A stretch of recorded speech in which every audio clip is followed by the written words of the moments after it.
So, I was in a DC CPA firm, which was just as exciting as it sounds, until I got married.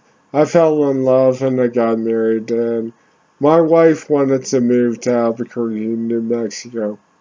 Which I was like, hey, no big deal. I'm a CPA. I can go anywhere. In the United States, that's really no problem. And she was an environmental attorney, and woo! And DC is probably a better place for her, but that's between you, me, and that hole in the wall over there. Right? I'm never going to tell her that.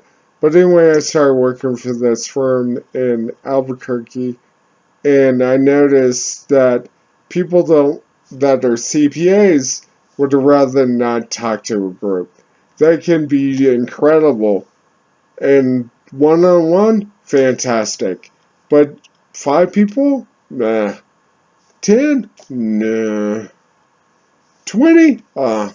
50? Gotta be kidding me.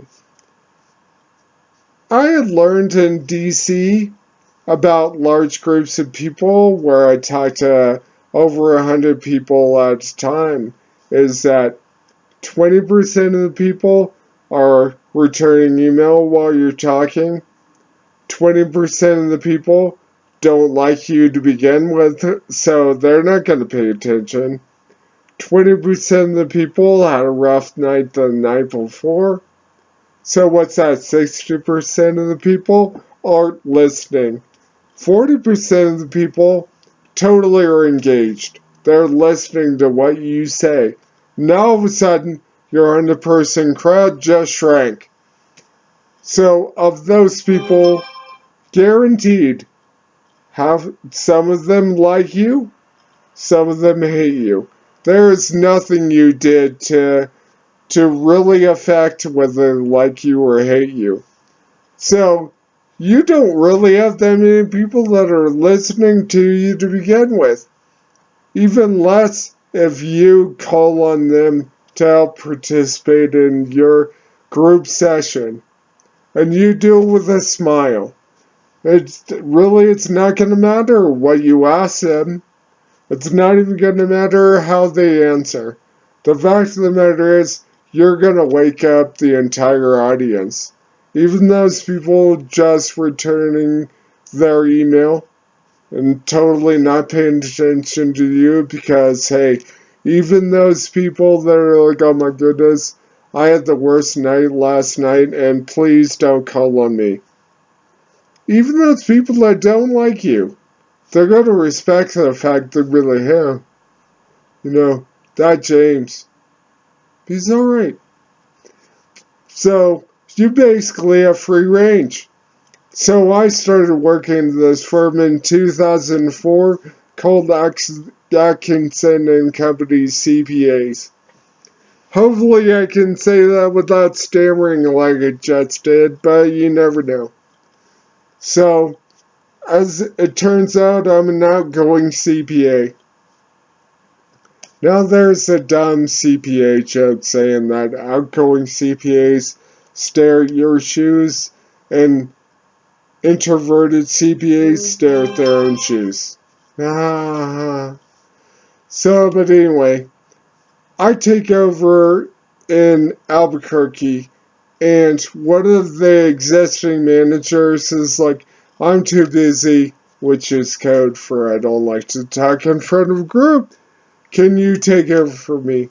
Now it's like 2 days before I actually have to go in front of people and talk.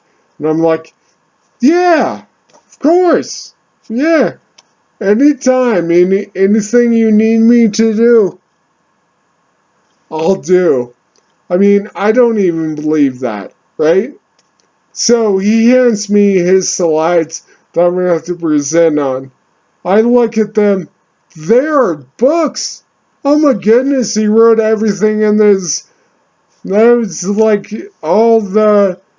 he basically disclosed the whole treasure map to One-Eyed Willie's Gold. I mean, the guy had written a book, and he put them on slides, and so they were going to appear behind me. And we're going to hand those slides out to the entire audience.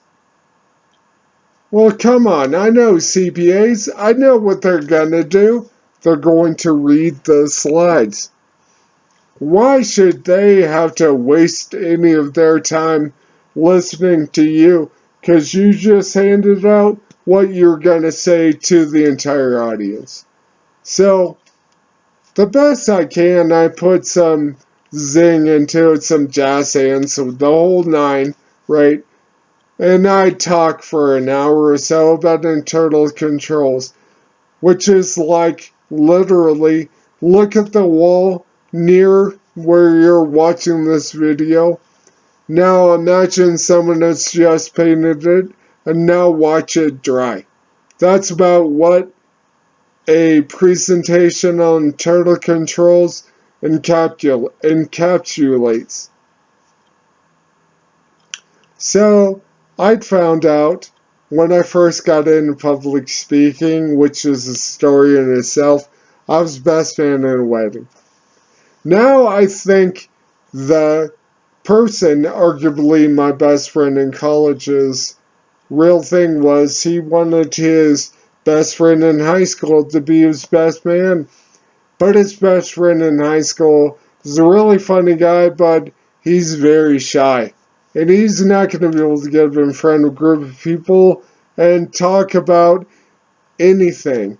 And I think that if you ask the guy that got married now, he'd say probably better off with the guy that's like would have let himself in front of a group of people as opposed to me.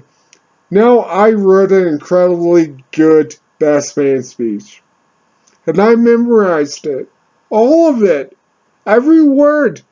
Every piece of it. I memorized. But at the end of it, I was so exhausted. I was spent. I was like, oh my goodness. Oh man. Oh. Right? It was horrible. I mean, I think it was good speech, but that's hard to memorize. And I noticed when I was giving the speech, the best parts of my speech are the parts that I improv'd. The parts that I made up with nothing written down about them. I gave a compelling speech where I inserted a moment about me watching the movie Rocky, right? What's funny about that? I don't know, but I made it funny. And that's better to me than a whole memorized speech. I think it's great if you memorize. So anyway, I have to give a talk on internal controls next year runs around. I make sure it's a bit easier. They're like, who wants to give a speech? I'm like, me, I'll do it. So I have the responsibility of thinking up a whole new speech. Because I took his and put him in the circular filing cabinet, if you know what I mean. Right? I'm not going to do that again.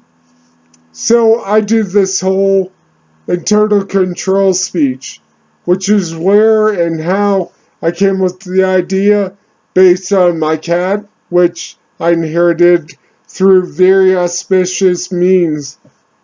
My girlfriend, when I was in college, I guess she was a good person. I don't know. She gave me a cat for my 21st birthday? I don't know. Kind of an odd 21st birthday gift, but that's what I got. So, I miss my dog. I let her know that. She bought me a cat. And therein lies the reason why we don't talk anymore. But oh well, it's just what it is. So a couple of years after she got rid of me and kept the cat, she calls me. James? Yeah. What's up, Timmy? It turns out I can't keep two cats in my apartment. I'm like, yeah, okay. I gotta get rid of Callie. No. Okay. I'm sure they won't kill her. They won't what? Yeah, I'm pretty sure they won't kill your cat. But, I have to move on from the cat. It's not my decision, it's that landlord's problem. Yeah, I'm just gonna have to give her away. But I'm sure a good home will see her and take her in. And I'm like, oh no, you gave me the cat. It's my responsibility. I'll put it on my broad shoulders. No worries. I'll take the cat in. So I bring the cat to my apartment after a brief stint staying at my then girlfriend's house. I bring her back to my apartment and I'm like, you can stay with me as long as you want. If you decide you want to leave, alright, that's cool. But as long as you're here, you're gonna have food. You're gonna have water. You're gonna have someone that pets you like they love you. Okay? And I said this to something that cannot talk back to me. Okay? I mean, I'd look at this animal and I'm like, oh, I could take her, I could leave her, but as long as that you force my hand to take her, I'm gonna show you how you have to show a cat that you care about a cat. So I take her into my house. I didn't know I was gonna meet my wife. I had no clue. I totally did not see that one coming.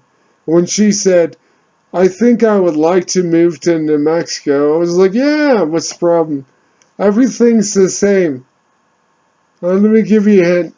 It's not. But anyway, we moved to New Mexico. I bring the cat. We're nice house, nice everything. We buy a house. I moved the cat into a much bigger area for it to run around. That's pretty cool, right?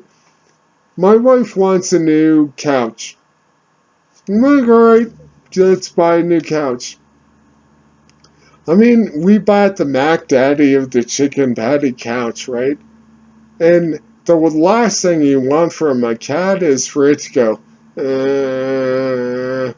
But that's what the cat did. So, me being a CPA and having to give this talk about internal controls, which is like watching paint dry, I say, hey, I'm going to have to apply some of my internal controls to this cat. I've already taken care of the tone of the top. I've already told you. I have given her a nice place, a warm roof overhead. I'm going to pet her every day. I'm going to show her somebody to her loves her. I'm going to make sure she has 3 hots in the cot. That's what my vow to you is, cat. And then, she goes like this on my couch. No, can't do that. So, I jump into my CPA mode, and I put through the 5 components at the time of internal controls. And I stop on risk assessment. I do risk assessment on my cat of how I can apply internal controls to make sure she does not ruin my expensive couch, which my wife wanted so badly. Just like eventually the cat. What do you do? I mean, I can't do anything about it. It's just what's gonna happen.